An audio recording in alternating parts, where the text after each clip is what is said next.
pars en croisière avec mes enfants. Ça donne que sur le bateau de croisière, il y a un casino. Vous me dites, hey, cool, je vais aller jouer au blackjack. Je m'assois à la table de blackjack. Puis je vois le monde assis à la table. Et là, ça joue pas à coup de jetons de Monopoly, là. Ça joue à coup de 100, 200, 500 et 600. Il y a du monde, ils ont 5000 de jetons, puis ils jouent à coup de 500 piastres. Moi, quand je vois ça, je fais « OK, ben moi, je vais... » C'est quoi le minimum? 25? 25, je vais y aller à coup de 25. Moi, j'ai pas... J'avais mis 200 sur la table, mes jetons, je mets 25. Puis là, ça part, je perds 200 piastres. US!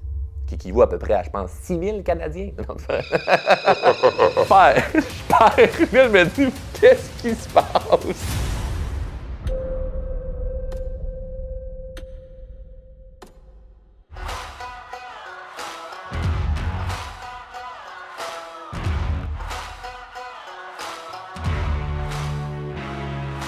Réussir à être meilleur à performer sous pression, c'est pas juste quelque chose qui est utile à apprendre quand tu es un athlète olympique ou un chanteur, comédien, artiste, conférencier. C'est quelque chose qui est important, je crois, pour tout le monde. Parce que je rencontre plein de gens, surtout quand je travaillais dans le domaine de la vente automobile, qu'il y a des gens qui me disent « Ah, moi là, j'aime pas ça, moi, me faire donner de la pression. Moi, la vente à pression, pas capable. » Là, tu fais « Ben, si t'aimes pas la pression dans la vie, là, ça risque d'être difficile. Et là, je te dis pas de tomber en amour avec la pression, puis il faut absolument être quelqu'un qui aime ça, travailler quand c'est dur, puis d'avoir de la pression tout le temps. C'est pas ça le point. Le point, c'est d'avoir des stratégies par rapport à qu'est-ce que tu fais quand tu es sous pression. Parce que tu te développes personnellement ou pas, comme j'aime dire, la vie t'envoie des défis de toute façon. Que tu fasses de la croissance personnelle, que tu étudies la psychologie, que tu essaies de t'améliorer comme personne, tu vas avoir des défis autant que la personne qui ne semble pas vouloir évoluer comme être humain. Donc, ça serait peut-être intéressant d'avoir quelques trucs pour savoir comment mieux gérer la pression. Et la pression, ça peut être dans n'importe quoi. Et je t'arriverai pas avec des affaires clichés de genre « Je vais te donner le truc que Tiger Woods il fait avant de frapper une balle. » Tu fais comme ça, n'a pas rapport. Là, Tiger Woods, c'est une légende, tu sais, puis c'est comme un surhumain. Ou genre Michael Jordan, avant chaque partie de basketball faisait. C'est comme, ça n'a pas rapport. Là. Je vais vraiment être très pragmatique par rapport à une vie normale. Comme monsieur, madame, tout le monde. Tu vis une situation qui peut être conflictuelle, une prise de parole, un conflit que tu dois amener à quelqu'un, par rapport à un stress financier, n'importe quelle pression que tu peux avoir, quand tu dois prendre l'action, puis il y a une pression, comment réussir à bien te préparer par rapport à ça, mais surtout comment réussir à bien le vivre. Et j'ai quelques exemples que j'aimerais ça te donner pour bien comprendre et mettre la table là-dessus. V'là quelques années, j'étais allé en voyage avec des amis. C'était dans un resort en République dominicaine. On était quelques familles avec des jeunes enfants. Fait qu'on a décidé de partir ensemble parce que on se comprenait. En fait, c'était pas des vacances nécessairement, c'était plus une excursion parentale sur la plage. Là. Quand tu as déjà voyagé avec des enfants, c'est ça. C'est plus une mission Navy SEAL là, en voyage que de dire je m'en vais me reposer sur la plage. Fait que, on est comme des familles, fait qu'on comprend que bon, lui, il a débordé sa couche, on se comprend. OK, lui, au souper, il lance les ustensiles corrects. Fait qu'il n'y a pas de malaise entre nous autres. Tout le monde a des jeunes enfants.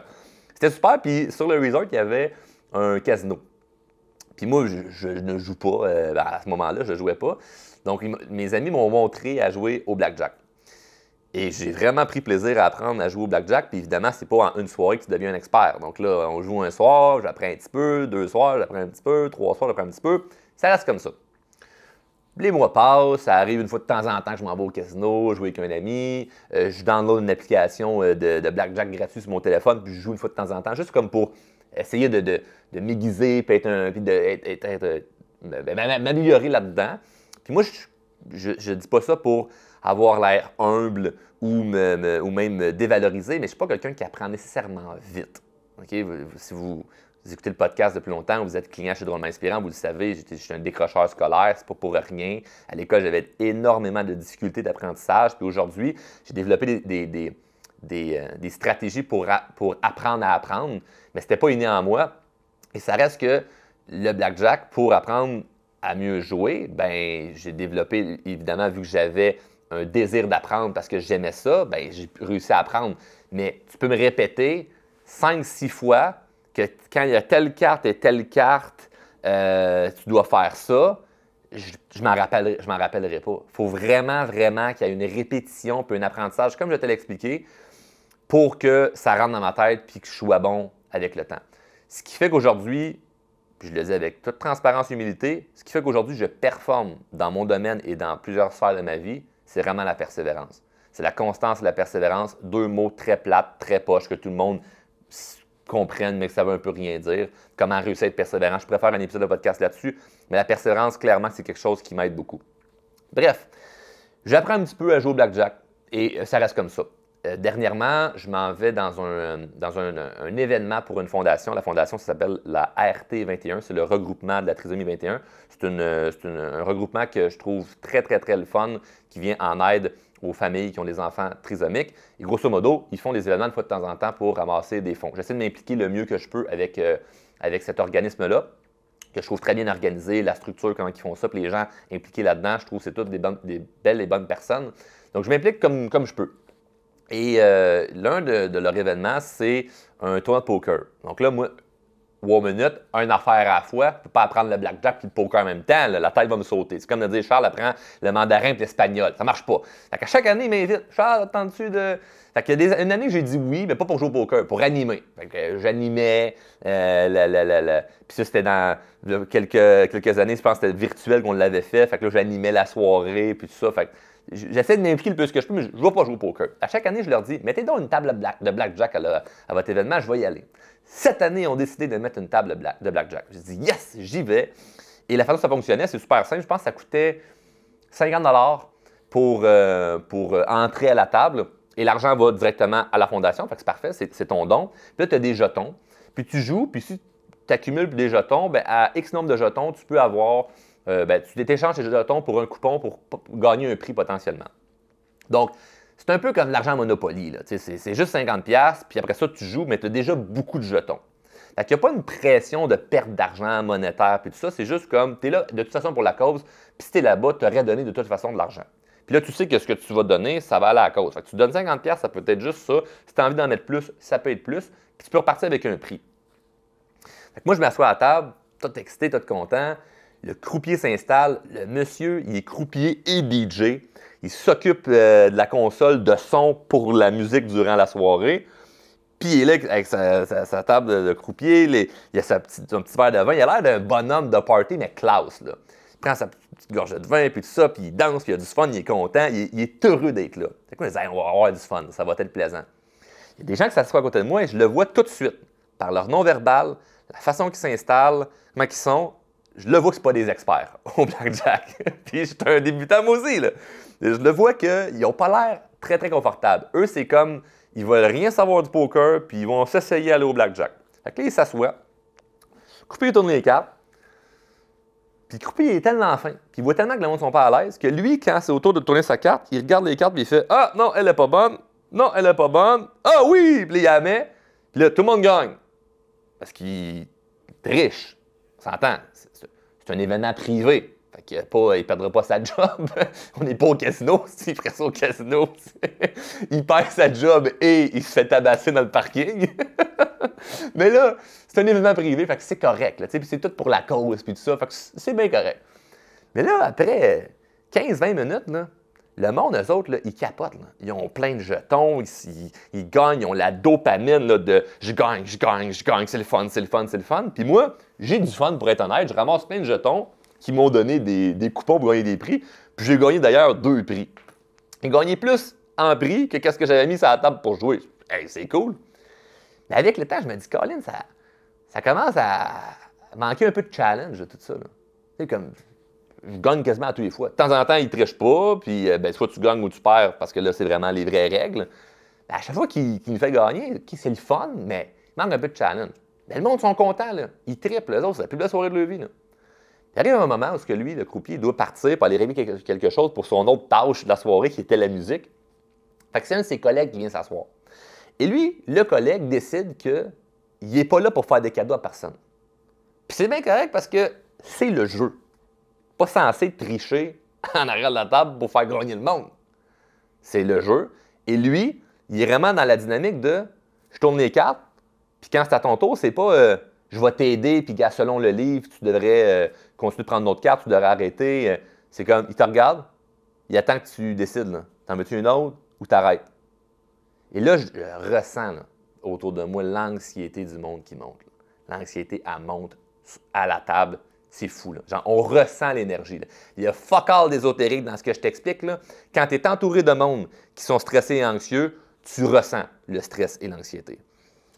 Donc là, les gens, ils ne savent pas quoi faire, ils ne comprennent pas, là, ça les stresse. Donc là, ils se tournent vers, évidemment, la personne qui est la moins stressée. Moi.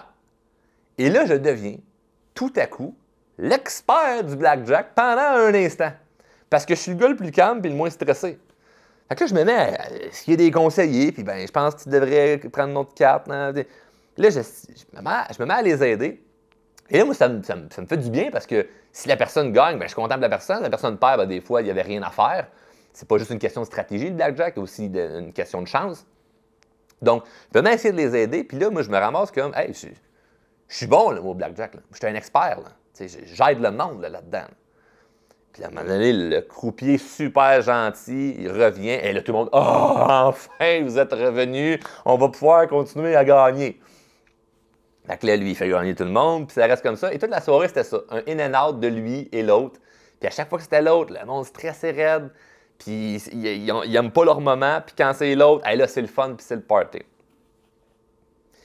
La soirée passe. Quelques semaines passent, quelques mois passent. Je pars en croisière avec mes enfants. Le soir, pendant que les enfants sont couchés, ça donne que sur le bateau de croisière, il y a un casino.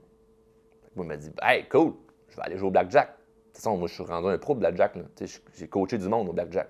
Je suis bon, là. J'ai gagné beaucoup de jetons. Oui, grâce au fait qu'il y avait quelqu'un qui trichait en arrière, là, mais j'ai gagné beaucoup de jetons. Là, le monde me posait des questions. J'étais un expert. Je m'assois à la table de blackjack, puis je vois le monde assis à la table, puis là, ben, tu as toutes sortes de monde, parce que c'est une croisière, tu as toutes sortes de monde de plein de pays. Je suis définitivement le plus jeune assis à la table. Tout le monde a pas mal des cheveux gris ou tendus, parce qu'ils devraient en avoir des gris, là, tu comprends ce que je veux dire? Et là, ça joue pas à coup de jetons de Monopoly, là. Pas à coup de la mise minimum, c'était 25$ la mise minimum. Ça joue à coup de 100, 200, 500 et 600. Il y a du monde, ils ont 5000 de jetons, puis ils jouent à coup de 500$. Si tu ne catches pas le blackjack, là, je veux juste te faire comprendre de quoi, là, c'est que si tu mets 500 et tu gagnes, tu fais un autre 500, fait que tu as 1000. Si tu perds ton 500. Puis ça se fait en 10 secondes. C'est très rapide. Là. Fait que moi, quand je vois ça, je fais « OK, ben moi, je vais... » C'est quoi le minimum? 25? 25, je vais y aller à coup de 25. Moi, j'avais mis 200 sur la table, mes jetons, je mets 25. Puis là, ça part, je perds. Là, je me dis, qu'est-ce qui se passe? Il y a évidemment, dans les jeux comme ça, il y a des bonnes soirées, il y a des moins bonnes soirées, ça fait partie de la game. Mais là, autour de moi, puis là, je me dis, là, fuck la zone de confort, puis tout ça. Là, je vais poser des questions aux gens alentour de moi. Là. Fait que là, je pose des questions au monde autour de moi, et là, je me fais coacher sur comment jouer, puis tout ça. Et là, j'apprends plein de choses. Et là, je joue, boum, je gagne. Je joue, boum, je gagne. Première soirée, je repars avec 200$ US, qui équivaut à peu près à, je pense, 6000 Canadiens. Non, mais tu sais, il faut arrêter d'imprimer d'argent, l'inflation. De toute façon, on ne parlait pas de politique dans cet épisode-là. Mais bref, 200 US, c'est beaucoup d'argent. Donc là, je repars avec mes gains. Je reviens le lendemain soir parce que là, c'est comme mon moment. Tu sais, on s'entend, je suis dans la croisière en famille, je passe du bon temps en famille. Mais tu sais, c'est pas des vacances. C'est vraiment, encore une fois, une excursion Navy SEAL en mer. Parce qu'avec des jeunes enfants, c'est du sport. Donc, puis moi, je les ai pas envoyés à service de garde là, de la croisière. Je les ai gardés avec moi, je me suis occupé de mes enfants. J'ai été présent avec eux toute la journée. Mais le soir, quand ils sont couchés, je m'en vais prendre un temps pour moi. Fait que le deuxième soir, je m'en retourne au casino. Même monde, la même gang, ça joue des grosses mises, 500$, 600$. Moi, je reviens à coup de petit 25. Le moment donné, je me sens cowboy, je mets 50. Puis là, Finalement, je ressors de là, moins 300. Je fais, hier, j'ai fait 200, le moins 300, hey, j'étais à moins 100 $. Ça reste comme ça. Je repars et je me dis, ça me fait chier d'avoir perdu. Mais, hey, j'ai appris beaucoup de choses. Je retourne le troisième soir, je joue, je gagne. L'autre soir, je joue, je perds.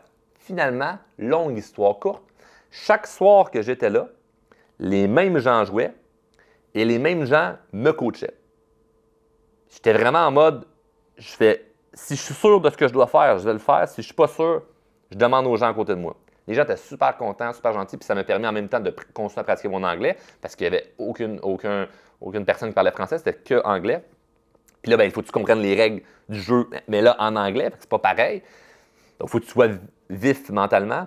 Puis le dernier soir, j'ai bien joué, puis là, je mettais des plus grosses mises, je jouais à coût de 100 $, puis je me sentais confortable avec ça.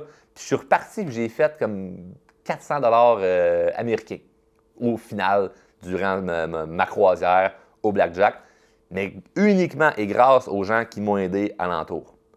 Si je me prétendais expert, puis que je suis donc bien bon parce que moi, j'ai aidé plein de monde, j'aurais perdu bien des fois. Parce qu'il y a bien des fois que j'avais l'occasion de doubler, puis moi, je le voyais pas, puis eux me disaient de doubler. Il y a bien des fois que je devais attendre, puis je m'en allais demander une autre carte, puis ils m'ont dit non, faut t'attendre. Donc, le fait que j'ai demandé à me faire aider m'a grandement, mais grandement aidé. Puis c'est grâce à ça que j'ai fait de l'argent, puis je leur ai dit à la fin quand je suis parti, je les ai tous remerciés pour me dire, puis les autres ils étaient juste contents parce que ça leur enlève rien. Eux, que je gagne, que je perds, ça ne change absolument rien pour eux. Puis les gens aiment contribuer, aiment aider, les gens aiment ça, sentir qu'ils ont fait quelque chose de bien pour quelqu'un. Fait que eux, si je gagnais, puis ils m'avaient dit c'est quoi que je devais faire, ben, ils sont contents. Ils sont heureux, c'est comme, ben, je t'ai dit quoi faire, puis tu as gagné, c'est comme, nice, on se donne le point, on se tape dans la main, puis on est heureux. Donc, pourquoi je vous raconte ça, c'est que j'ai beaucoup plus appris en jouant avec de la vraie argent, en jouant avec des pros, puis en étant le débutant, que lorsque je jouais avec de la fausse argent, puis que je jouais avec des gens moins bons que moi. Même activité, même sport, même truc, deux expériences complètement différentes. Puis je ne sais pas combien j'avais gagné, comment j'aurais gagné vraiment lors de l'événement avec la fondation, mais clairement que j'aurais moins gagné que lorsque j'ai vraiment joué avec des gens qui étaient bons, puis que je misais vraiment de l'argent. Parce que là, c'était sérieux. L'autre événement, c'est l'argent Monopoly. Là. Je faisais n'importe quoi. Mais là, c'était mon argent. Là. Quand je mettais 100 $ US, puis je devais doubler, donc ça faisait 200 $ US à la table, ce qui est pour moi beaucoup d'argent en termes de jeu parce que je ne suis pas habitué. Il y a un petit stress qui monte, mais qui est le fun parce que c'est un challenge. Puis là, je l'ai, hey, c'est le fun. Je ne l'ai pas, si là, il faut que je me reprenne, il faut que je refasse mieux mes affaires. Puis si la chance est de mon bord. Mais j'ai beaucoup plus appris lorsque c'était plus difficile, puis lorsque les conditions étaient moins bonnes, que dans l'autre option où tout est facile puis on est juste là.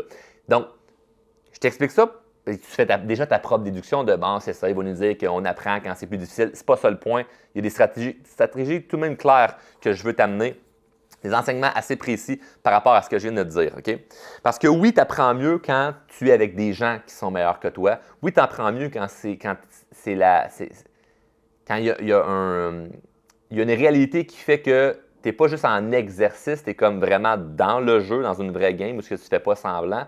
Tu apprends plus vite parce que tu ne veux pas perdre et il faut que tu te réagisses vite. Donc, mentalement, ce n'est pas les mêmes réflexes. À la table, durant la fondation, j'aurais pu me regarder en arrière. Ouais, on va prendre un drink, là. Puis là, tu regardes. Ah, non, je ne prendrai pas d'autres cartes. Puis là, tu perds, puis tu aurais peut-être pu gagner, puis tu as mal évalué tes affaires. Et là, quand il y a de vrai argent en jeu, tu es présent. Là. Puis c'est l'une des raisons pourquoi j'aime ce jeu-là, c'est que ça me fait vraiment décrocher. Ça me permet de ne pas penser à ma business, puis à la famille, puis qu'est-ce que je fais le lendemain. Quand il y a 100$ à la table. Il faut que je sois là, présent, puis je me concentre sur ce qui se passe. Donc, c'est une des raisons pourquoi j'aime ça. Je n'irai pas jouer à chaque jour au casino, mais quand je suis en voyage et tout ça, je trouve ça le fun. Donc, maintenant, comment je transpose ça dans n'importe quoi dans ma vie? Comment j'amène ça dans n'importe quelle circonstance? Parce que être meilleur sous pression, c'est un art et ça se développe. Et là, je te parle dans un contexte de jeu. Mais ce qu'il faut comprendre, c'est que d'un point de vue très humain, les gens souvent ont peur de perdre. Donc, quand tu as peur de perdre, ça fait exactement comme les gens qui jouaient avec moi durant la fondation qui étaient stressés dès que c'était quelqu'un qui était plus dur envers eux. Mais techniquement, la personne qui était plus dure, le croupier qui était juste impartial, c'est pareil pour tout le monde, mais c'est lui qui nous faisait un vrai cadeau. Je comprends, dans l'énergie de la soirée, c'est plus le fun d'avoir quelqu'un qui se laisse aller, puis tout ça, puis bon, on vous fait gagner. Je le comprends ça. Mais là, si on reste vraiment dans la stratégie d'apprendre à devenir meilleur, puis gérer sous la pression, c'est la personne qui est impartiale qui nous fait progresser, pas la personne qui nous donne des chances. La personne qui nous donne plein de chances, là, c'est un cadeau très, très mal emballé. C'est pas un beau cadeau, là, ça. La personne qui est impartiale, qui dit, regarde, c'est pareil pour tout le monde, ça nous fait vraiment progresser. Et tu peux avoir une pression pour n'importe quoi dans la vie d'un point de vue social. Ça peut être pour une prise de parole, ça peut être pour une discussion difficile, ça peut être pour une prise de décision, ça peut être par rapport à de l'argent, ça peut être par rapport à n'importe quoi. Maintenant, comment tu réussis à bien te préparer pour éventuellement mieux gérer la pression? Il y a tellement de façons, mais je vais t'en nommer 3-4 qui pour moi font beaucoup de sens. Pour moi, la première étape, là, c'est l'entraînement sans conséquence. L'entraînement sans conséquence. Si tu te pratiques à faire n'importe quoi qui te stresse, mais dans un environnement ou un contexte qui n'a pas de conséquences de perte, tu commences à apprendre. Là, on part vraiment de débutant. Si moi, pendant que je prenais mes cours d'anglais, il fallait que j'aille directement parler à quelqu'un en anglais pour qu'il devienne client d'un nouveau projet que j'ai, le stress il est énorme. Parce que là, il y a un gain de perte, puis qu'est-ce qu'on va penser de moi, puis tout ça. Si je diminue ça, c'est comme, je vais juste parler à quelqu'un qui parle anglais pour lui demander quel est le meilleur restaurant du coin, le stress est quand même grand. Mais si je parle en anglais avec un professeur qui, lui, ne me jugera pas puis va juste me corriger, bien, Colin, il n'y a pas de conséquences là-dedans. Là. Fait que j'apprends plus vite là-dedans. Sauf que d'apprendre avec un entraînement sans conséquence doit avoir des étapes. Ça doit aller en escalade. Tu ne peux pas juste rester là. Le problème que je vois chez beaucoup de gens, c'est qu'ils commencent avec cette étape-là de « il n'y a pas de conséquences ». Fait que je vais jouer au blackjack puis il n'y a pas de vrai argent. Ils ne vont jamais switcher à l'autre étape. Ils ne vont jamais aller mettre vraiment à 25$. Ils ne vont jamais augmenter à 50$. Ils ne vont jamais vraiment augmenter à 100$. Ou ils vont juste lire le livre. Puis aller chercher beaucoup de connaissances. Lire le livre sur les règles du blackjack.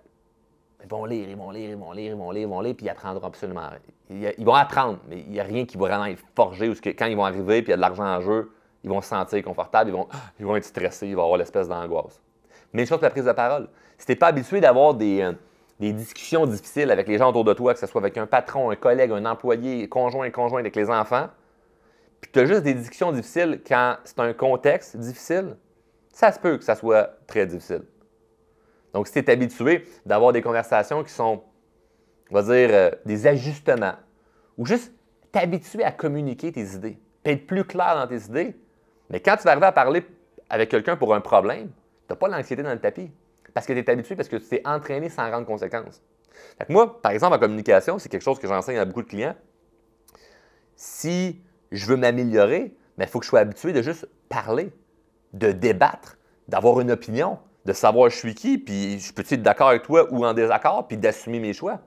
Mais ça, si je suis toujours en retrait, puis je parle pas, puis là, la seule fois que je vais exprimer mon opinion, c'est quand je me fais challenger, puis j'ai pas le choix de répondre. Bien là, c'est sûr que je bafouille, je bégaye, je suis stressé, j'ai les mains moites, puis la bouche sèche, puis je ne sais plus trop vers où me diriger, là. Je vais aller me cacher. Là. Donc, l'entraînement sans rendre conséquence, mais il faut qu'il y ait des étapes. Il faut que tu ailles en escalade. Il faut que ça l'augmente. Fait que moi, par exemple, je te donnais l'exemple des cours d'anglais. C'est quelque chose que j'ai fait. Fait que je les ai faits, mais après ça, il faut que tu ailles parler avec du monde. Là. Fait que, même endroit où j'étais, croisière. Un soir, j'ai rencontré quelqu'un avec qui j'ai développé une certaine affinité. Puis on s'est mis à jaser. Puis dans la soirée, j'ai étiré la soirée avec la personne. On parlait 100% anglais. J'ai parlé 2 heures avec la personne. Ça faisait longtemps que je n'avais pas jasé autant longtemps en anglais avec quelqu'un. Puis à la fin, ce que j'avais, c'était une grande fierté. Et il y a plein de mots que j'ai manqués. Il y a plein de mots que j'ai dit, comment on dit ça, là? Puis là, j'essayais de trouver là, d'autres exemples. Mais ça m'a fait progresser, là, parce que j'étais sur le terrain. Mais bien honnêtement, même si j'ai confiance en moi et je suis un bon communicateur, jour 1 que je prends la décision d'apprendre l'anglais, tu me dis, Charles, va parler avec lui qui parle juste anglais. Je te dis, non, ça ne me tente pas. Ça, je suis pas, non, je me sens pas prêt à ça. Fait que étape par étape, c'est important. Mais nuance, ne reste pas jamais sur une étape en disant, oh, mais je suis pas encore prêt. Parce qu'être prêt, c'est subjectif. Je n'étais pas nécessairement prêt à avoir une discussion de 2 heures avec quelqu'un en anglais. Là. Pas du tout. Là. Mais je l'ai faite parce que c'est comme, ben non, mais j'ai eu des discussions de 5 minutes. Puis à un moment donné, c'est juste que tu tombes fatigué parce que ça te demande plus d'énergie, parler une langue que tu connais moins qu'une langue que tu connais. Ben, c'est comme, on va prendre un 15, après ça va être un 30, puis là, wow, 2 heures. À la fin, tu finis, tu es fier de toi. C'est quoi la prochaine étape? Mais une dessus, je ne sais pas. La prochaine, ça va être quoi par rapport à ce truc-là? Ça va peut-être d'écrire en anglais. Je ne suis pas encore rendu là. J'utilise bien gros Google Traduction parce que genre, je fais des fautes en français. T'imagines-tu en anglais? Quoique l'anglais est plus facile que le français. Mais n'empêche que ça va peut-être ça ma prochaine étape. Mais c'est de sentir que tu progresses. Mais pars où ce que tu es. Fait que mets-toi pas une idée de OK, bien, meilleure suppression, il faut que je me mette tout de suite dans la pression. Non, c'est pas nécessaire d'être tout de suite dans la pression. C'est de partir où ce que tu es, mais de te diriger vers la pression. Et la pression, elle est moins grande parce que tu y vas graduel. Tu y vas graduellement. C'est pareil comme si tu sautes dans un bain glacé. C'est comme, ça donne un choc tout de suite. Mais mettons que tu pars avec l'eau tiède, puis on la refroidit au fur et à mesure. Là. Puis c'est comme l'eau, elle refroidit, elle refroidit, elle refroidit, elle refroidit. Puis maintenant, elle arrive à la température d'un bain glacé. Oui, c'est froid, mais tu n'as pas le même choc. Tu n'as pas le même... Ton corps ne réagit pas pareil, là, parce que ça s'est fait graduellement. Fait que tu as le droit de te garocher dans le bain glacé. Tu as le droit de parler en anglais avec quelqu'un pendant 2 heures. Tu as le droit de mettre 500$ à la table de blackjack sans même connaître le jeu. C'est tout à fait correct. Mais quand tu veux apprendre quelque chose, puis monter, puis étape par étape est important, mais je me répète, souvent, ce que je remarque qui est triste, c'est que les gens restent jamais une étape pour leur propre illusion qu'ils ne sont pas prêts. Non, tu es prêt. Soit ta prochaine étape.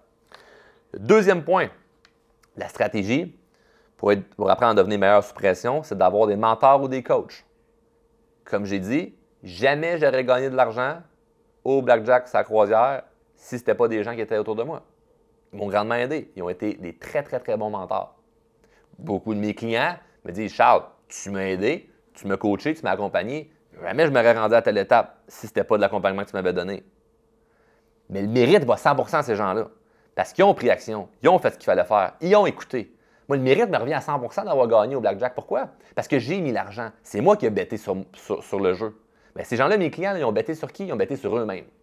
Moi, j'ai betté dans le jeu, mais j'ai betté avec l'idée de je suis game de mettre ça, puis eux autres, ils m'ont dit quoi faire.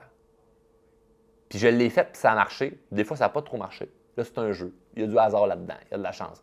Mais mes clients, là, ils bettent sur eux. Ils misent sur eux. Mais ils se retournent et ils font qu'est-ce que tu penses le prochain move? Pareil comme au jeu. Moi, j'irai à droite. Je continuerai. Ah, stop, prudence pour ça. Prends un temps de repos. Ça, et... OK, on s'en repasse la semaine prochaine, on fait ci.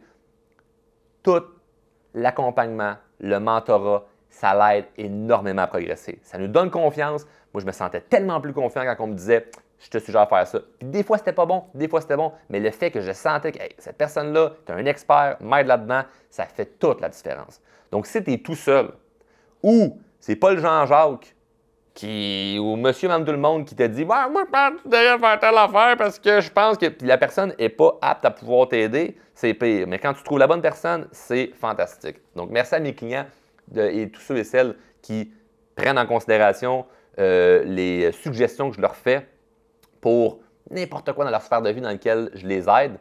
Quand vous suivez le bon chemin, puis vous sentez que c'est à la bonne place, puis vous prenez action, puis ça vous aide, je vous félicite parce que ça prend le courage de le faire. Fait que le mérite vous revient à 100%. Où je suis seulement la personne qui souffre sur vos ailes. Le troisième point, qui est peut-être le plus important, c'est l'expérience terrain. Il faut que tu ailles sur le terrain. Il faut que tu sois dedans. Il faut que tu plonges. Là. Fait que oui, étape par étape, oui, avoir quelqu'un qui t'aide, mais si c'est juste, tu es à une étape, quelqu'un t'aide, mais tu ne vas pas vraiment sur le terrain, ça ne se fera jamais. Donc, si j'étais juste resté avec mon prof d'anglais, jamais je pourrais dire que j'approche d'être bilingue. Si j'étais juste resté sur mon téléphone avec le jeu virtuel de Blackjack, jamais je pourrais dire « Hey, j'ai fait 400$ au Blackjack US, qui équivaut à beaucoup en canadien. » Donc, c'est ça qui est beau là-dedans. Ce qui est beau, c'est si tu vas sur le terrain, puis tu fais vraiment ce que tu sais que tu dois faire, là, ça change beaucoup de choses. Puis ça peut se faire pour n'importe quoi. Fait au niveau monétaire, tu peux le faire. Au niveau social, tu peux le faire. Des discussions qui peuvent ne pas être évidentes, ça se fait en escalade. Évidemment, l'escalade, c'est pas « je souhaite avoir une discussion difficile », mais la vie va te l'amener de toute façon. C'est pas toi qui décide. Donc, bref, sur ça, je pense que le message a été très clair. Puis, ce que j'aimerais dire en terminant, c'est que si tu apprécies l'épisode, n'oublie pas de faire la règle de politesse qui est de me serrer la main. Tu le sais, ce qu'il faut que tu fasses, c'est que si tu me rencontres dans la vraie vie, tu dois me serrer la main parce que c'est une marque de politesse, comme tout le monde fait, ou me donner la bise comme nos amis en Europe le font. Mais ici, au podcast, la fameuse poignée de main, c'est de mettre un 5 étoiles. En fait, je dis 5 étoiles. Pas obligé d'être 5 étoiles si tu n'aimes pas le podcast. Là. Si c'est la première fois que tu écoutes et tu n'aimes pas ça, pas obligé. Dernièrement, dans un live que j'ai fait, je demandais aux gens qui écoutaient, hey, ce serait le fun que vous, pas ceux qui sont mes clients, allez sur mon Google Review, tu sais, dans Drôlement Inspirant sur une entreprise, sur Google, tu écris Drôlement Inspirant, avis, il y a 700 avis. C'est fou, là. 700 avis de. Puis c'est pas mal tous des 5 étoiles. Fait que moi, ça paraît très bien quand quelqu'un recherche l'entreprise Drôlement Inspirant. Reste pas pour ça que je vous dis ça. Pourquoi je vous dis ça? C'est que j'étais en live, puis là, je disais, hey, je vais vous montrer c'est où, puis comment faire pour aller mettre une note, puis écrire un commentaire sur le Google Review pour mes clients.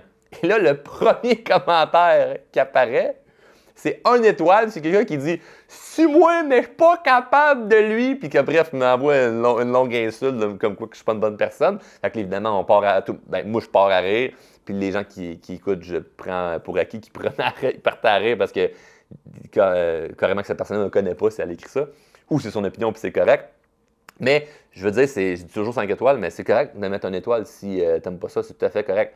Mais si tu aimes ça, si tu viens chercher de la valeur, tu dis hey, moi, je suis content de ce que j'entends là-dedans. Le minimum que tu peux faire, c'est de mettre un 5 étoiles sur la plateforme que tu écoutes, puis de laisser un commentaire et de t'abonner. C'est le minimum à faire. Tu sais, le podcast est gratuit.